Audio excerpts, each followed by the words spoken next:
Today I am going to talk about the endocrine pancreas. As we know, pancreas is a mixed type of gland having both exocrine and endocrine function. Histologically, the exocrine portion of the pancreas is a compound racemose gland consisting of numerous acini, which are the secretory units, and these units secretes enzymes which are responsible for digestion of protein, fat and carbohydrate. So pancreas is a triangular gland which has both endocrine and exocrine cells located behind the stomach. Acinar cells is the exocrine, has exocrine product, and second one is pancreatic islets, that is known as islets of Langerhans, and these Langerhans produces hormones which are involved in regulating fluid storage and use.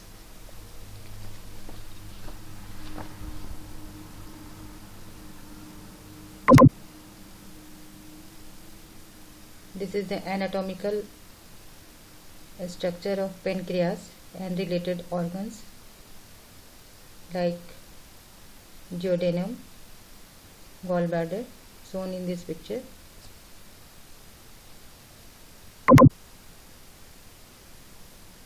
This is the histological structure of pancreas. Shows the digestive enzyme secreting cells and islet of Langerhans, that are the hormone secreting cells. The hormone secreting cells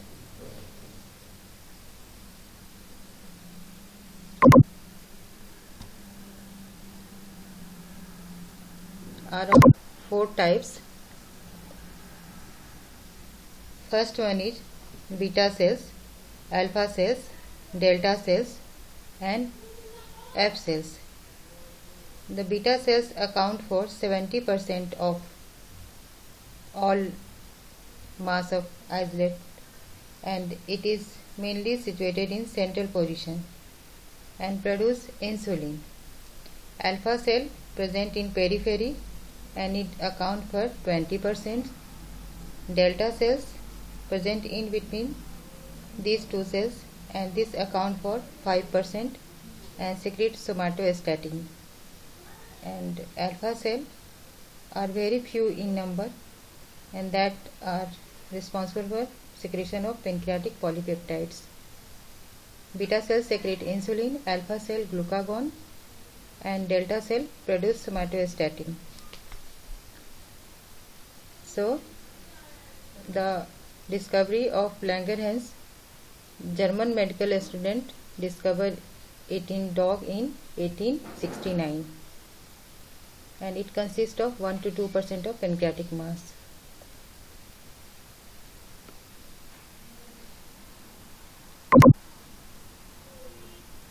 Now come to the insulin.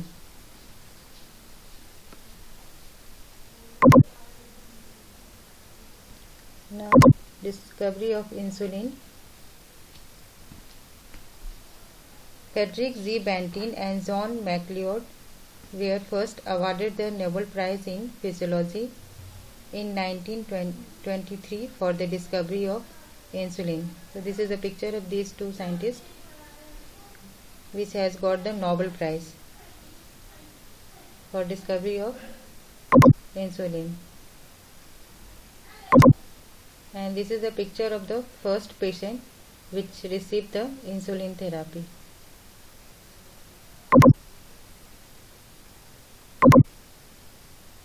Now come to the structure of insulin.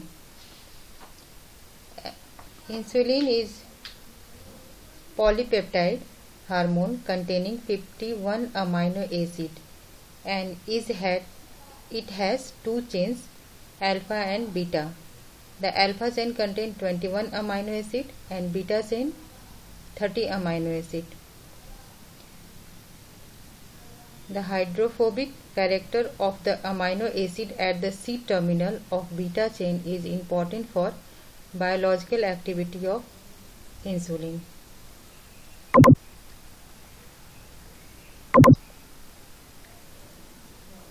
First, the insulin is synthesized from the larger precursor molecule that is known as preproinsulin, and this ladder sequence is removed from it, and then the remaining molecule is folded with the disulfide bridge to form the proinsulin.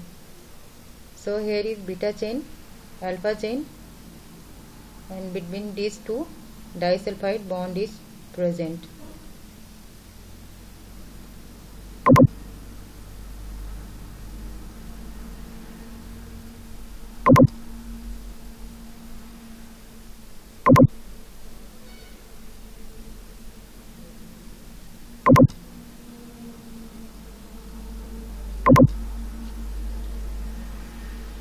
So the peptide segment known as C peptide is then cleaved off to produce insulin, and the C peptide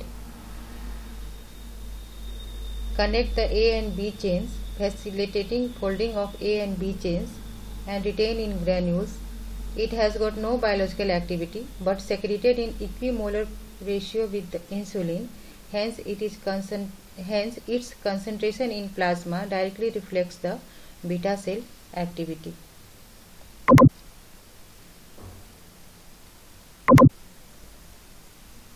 Now come to the regulation of insulin secretion. Insulin secretion mainly regulated by feedback control signals provided by nutrients level in plasma. That is, insulin is also known as hormone of abundance.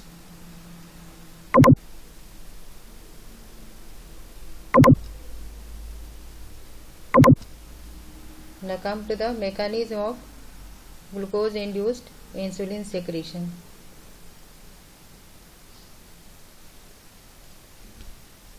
Insulin act via plasma membrane receptors which are glycoprotein in nature, and the receptor has got 2 alpha and 2 beta subunits linked by the disulfide bond.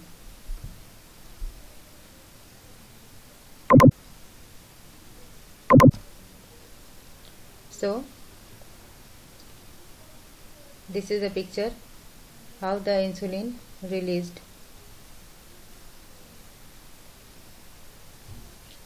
In this picture had been shown that entry of the glucose will facilitate the glucose in the blood, facilitate the GLUT, that is glucose transporter present on the membrane,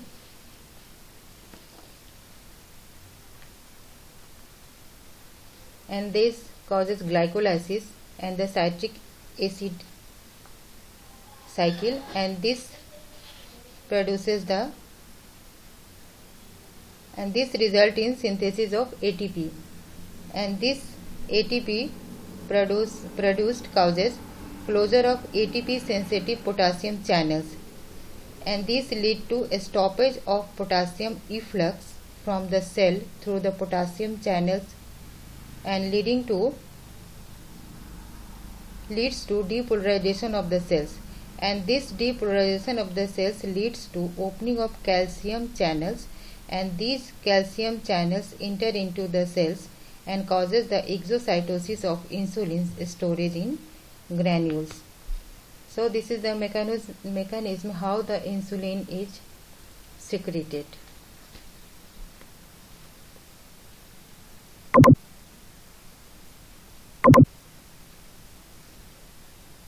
Now the metabolism of insulin. Insulin circulates freely in the plasma. Its half-life is 5 to 8 minutes. Metabolic clearance is 800 ml per minute. Basal insulin released to the circulation is about 0.5 to 1 unit per hour. Total release into peripheral circulation in a day is about 30 units and metabolized mainly in liver and kidney.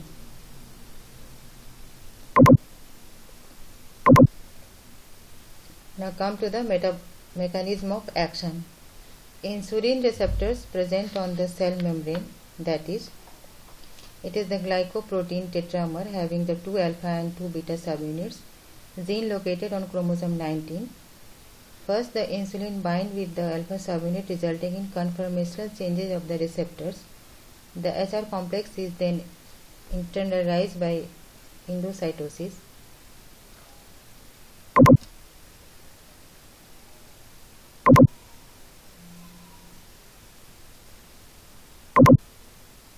And this is the flow chart. First, binding of the insulin to alpha subunit, and this lead to conformational changes in receptor of beta subunit, and these lead to activation of the tyrosine kinase activity of the beta subunits, and there is autophosphorylation of the beta subunit and tyrosine residue, and this lead to phosphorylation of intracellular protein that brings about alteration in cell function.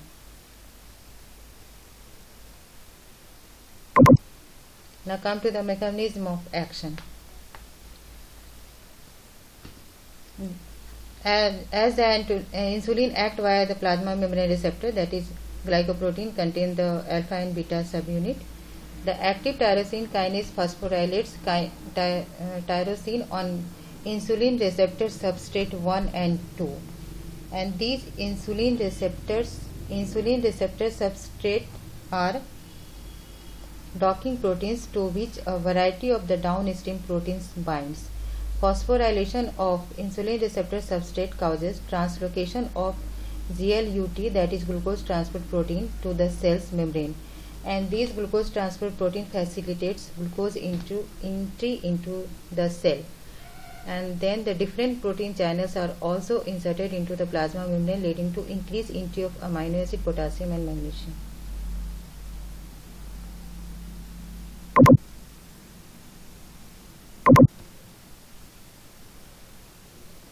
This is the flow chart of action of mechanism.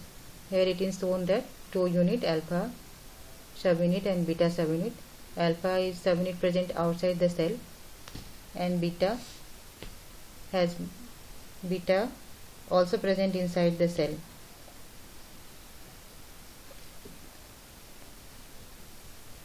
There is activation of tyrosine kinase, which finally leads to glucose transport, protein synthesis, fat synthesis, glucose synthesis, and growth and gene expression. Insulin also control the growth via MP kinase pathway. This lead to transcription factor acting on the nucleus, and these are responsible for growth, and this pathway mediates the effect of insulin on growth.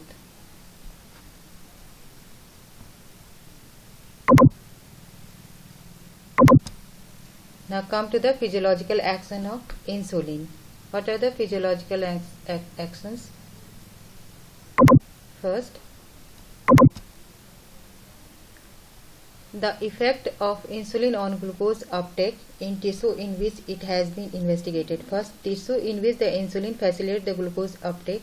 These are skeletal muscle, cardiac muscle, smooth muscle, adipose tissue, leukocyte, lens of the eye, pituitary, fibroblast, mammary gland, aorta, and cell of the pancreatic islets. And the tissue in which the insulin does not facilitate glucose uptake, these are brain. All part of the brain except the subnucleus of hypothalamus, which are insulin dependent, kidney tubules, intestinal mucosa, and red blood cells. These are the cells which are not depend on insulin for glucose uptake.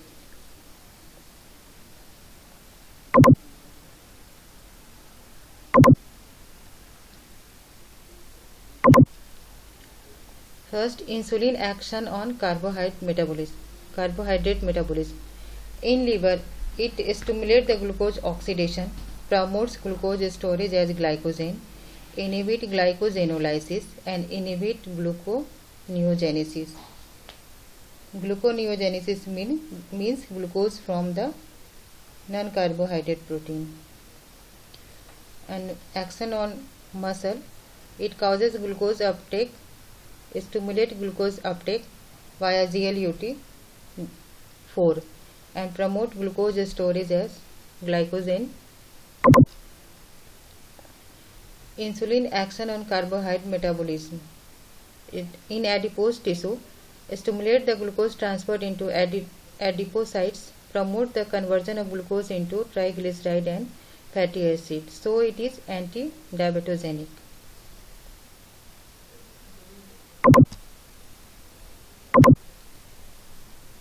On protein metabolism, facilitates amino acid entry into the muscle cells. Second, facilitates protein synthesis in ribosome by induction of gene transcription. Inhibit the proteolysis by decreasing lysosomal activity. So it is anabolic hormone.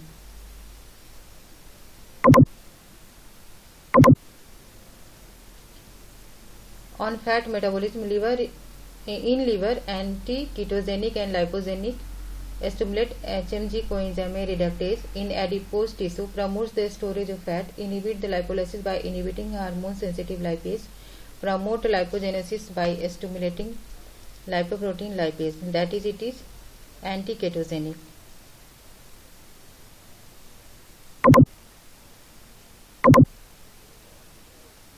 Insulin action on plasma potassium concentration. Insulin facilitates rapid entry of potassium into cell by stimulating the sodium potassium ATPase activity. Thus, it decreases the plasma concentration of potassium. It has got significant in that insulin is given along with the glucose in the treatment of hyperkalemia, and that occurs in acute renal failure. So it is a physiological regulator of plasma potassium concentration.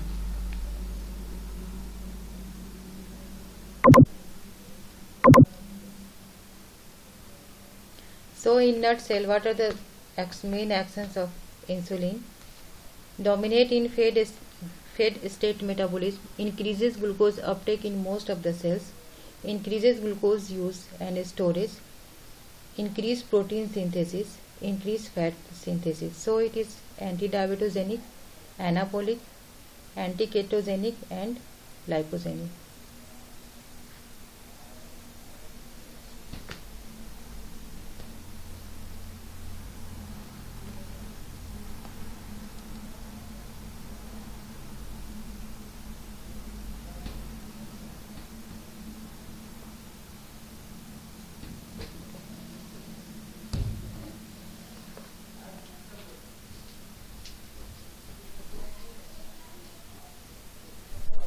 Stop कर दो.